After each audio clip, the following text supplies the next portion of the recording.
So good evening, everyone. I am Romit Kaware, a research fellow at MRC, and I have been working on the sediment management in the tropical waters, like the total domain in over around it's more than 2 years now. So what I'll go start with what is sediment management? Uh, why are we really conscious about sediment management in the tropical waters? And then what are the specific areas that we are currently working on based on technology or the policy part. So when we talk about sediments, we need to understand what are sediments. So these are nothing but but soil particles like silt or sand, which are getting transported through the action of water, either through the freshwater systems or through the oceanic currents.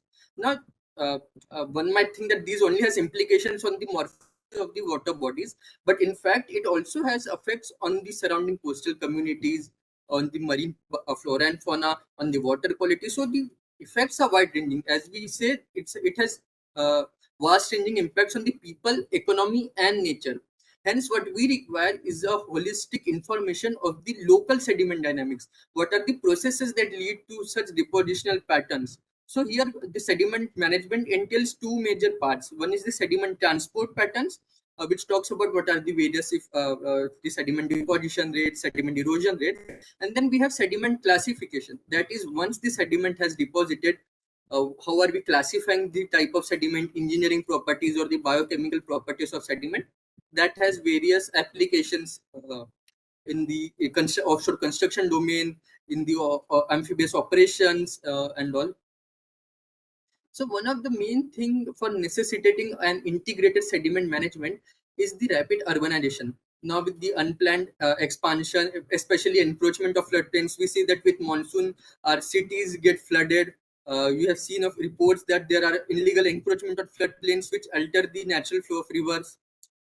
Then when we talk about the Indian Ocean region is in fact very less studies. It has a lot of knowledge gaps when we talk about the bathymetric data, the marine ecosystem or the benthic life, or basically how the various anthropogenic activities are really affecting the various the sediment flow, the climatic conditions, and the flora and fauna.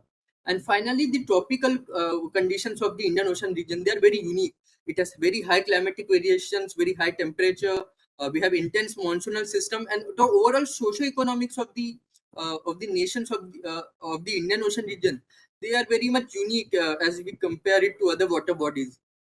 Also, you can see in this figure, which is taken satellite imagery of the Gulf of Khambat, you can see that within a particular span of months that you can call it as the pre or the post monsoon period, we can see how the sediment inflow has changed.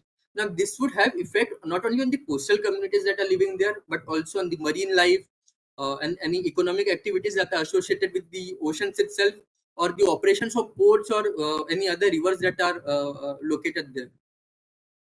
Now, when we specifically talk about the tropical conditions, again, it has one of the compared to other oceans, it has the highest temperature, highest sea surface temperature, and with the rise in the global warming, the temperature is rapidly increasing. The tropics are they are hotspots of biodiversity, especially when we talk about the coral reefs. We always listen that there is the bleaching of coral reefs, climate change is affecting these species distribution, and then with the Indian Ocean region being a very important shipping lane for the routes of oil and gas, polymetallic nodules are another crucial thing which are found in the Central Indian Ocean basin. So all of these lead to very unique conditions in the tropical region, which needs to be studied when we have to actually look into the nuances of the sediment dynamics. Now, in order to monitor the sediments or the sediment erosion rates, the conventional way is to have proper sediment sampling. But again, it is limited in space, and again, it's very expensive to have a lot of data points. So what we have new technologies like we have optical imaging. The use of acoustic sensors have widely been used. Now, these can be mounted over the remotely operated vehicles or the AUVs, which are autonomous underwater vehicles, so that we could have a large spatial and temporal coverage of the bathymetry or whatever kind of parameters that we are trying to map. And then we have various computer modeling and simulation tools which have been developed, especially when we talk about the sediment transport modeling. Now these can have a large scale modeling of sediments. For this, now the sensors are required. Now most of these sensors have been they have been imported from the western nations, because they have developed their capability of actually manufacturing these sensors.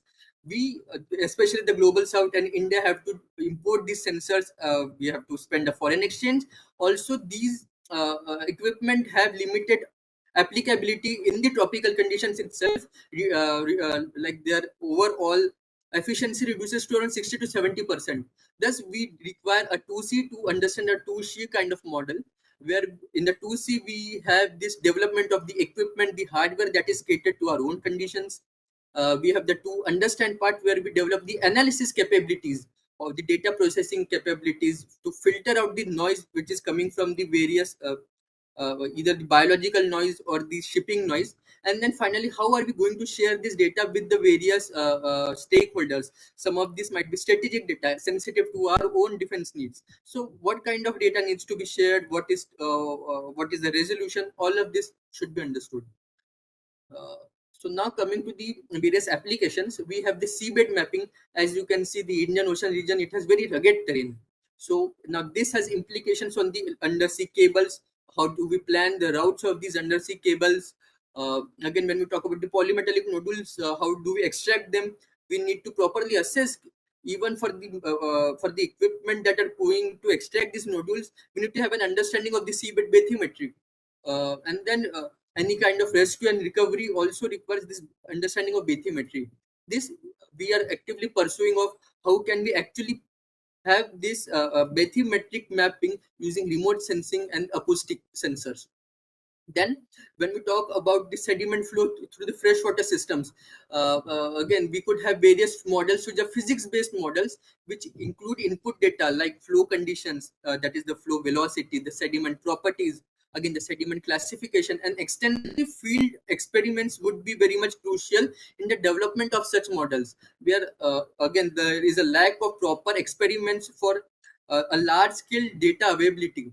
And that's why we are also advocating for more experiments, for pilot projects that can prove how the acoustics can be able to help. Again, remote sensing, that is the satellite based sediment mapping. We are again that is one of the most active things that we are working on. As you can see, this is the Ganga Brahmaputra delta. Within a span of the monsoon season, a lot of sediment influx is there. Now the satellite helps us to have a large spatial and temporal variation. We can have data which spans across years, and then we can apply machine learning algorithms, or there are already existing models that can through image processing, we can estimate the bed load and the suspended load. And then one of the unique features is the biofouling, the warm temperatures and the high biodiversity, along with the various nutrient contents, leads to a bioaccumulation. So there might be some invasive species that might develop, and that attaches to the hulls of the ships. Now this affects their operational efficiency, and also adds to the weight. And again, it has a lot of implications over their working. We are working on the acoustic anti-fouling techniques, which would provide a viable alternative to the non-toxic alternative to the various paints that have been developed, especially in the tropical conditions. Now all of this technology needs to be properly adjusted with the policy goals as well, because again, the maritime domain has a lot of authorities. We have the inquest, the maritime boards, the navy, the coast guard, but so there is a fragmented jurisdiction. So how are we really going to have this interplay between the various agencies to have proper integrated response? The policy needs to be really looked into. So here, what we are trying to vouch for is to have more acoustic surveys, so that we could have a larger database of sediment data, their chemical properties, engineering properties, that can be helpful for say that for dredging or for reusing. Policy initiatives via various pilot projects. We had the sediment classification in the Khadek region, and then here the UDA will help us in having the user academy and industry partnership, so that we could have capability capacity and capability building within our workforce. And so I'll end up showing this integrated sediment management plan, which should entail the freshwater and the coastal regions with national and regional strategies, bringing in the associated risk and the local information from the various stakeholders. So I think I'll end the discussion here.